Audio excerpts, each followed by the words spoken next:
কি এরকম করছিস কেন বাবা?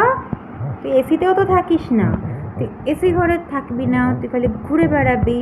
আর এখানে তুই মানে হাঁপাচ্ছিস। এতক্ষণ আমার সাথে কি করলো?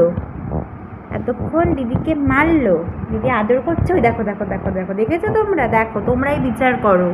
দেখো আমি যে এরম করি, ওই দিদি দেখেছো তো তোমরা? দেখো, ওই দেখো দেখো দেখো দেখো দেখো, এরকম করা যাবে না। কেন রে? আমি করবই, আমি করবো নিতা, আমি তোকে ভয় পাই না কিন্তু। দেখো দেখো দেখো, মা আমি করে না, রাগ করো কেন এত? দেখেছো তো? এই খুব সাহস হয়ে গেছে, খুব সাহস হয়ে গেছে। জিভটা বার করে আছে, দেখো কি হাস্যকর। গরমে ওরাও না মানে পাগল পাগল হয়ে গেছে। তো এসিতে থাক, যখন আমরা এসি চালাই, যেই ঘরে এসি চলে সেই ঘরটা মোটামুটি ঠান্ডা থাকে, তা থাকবে না। একবার যাবে একবার আসবে, মাথায় তো দুর্বুদ্ধি ভরা। কালকে কি করেছে জানো বন্ধুরা?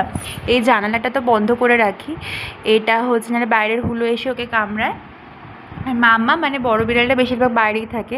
এটা কেন বন্ধ আছে, অনেকক্ষণ ডেকেছে, খুলে দেওয়া হয়নি। ঠাকুরের যেসব বাসনপত্র রাখা আছে সব ফেলে দিয়েছে, মগ ফেলে দিয়েছে। খুব দুষ্টু করেছো তুমি।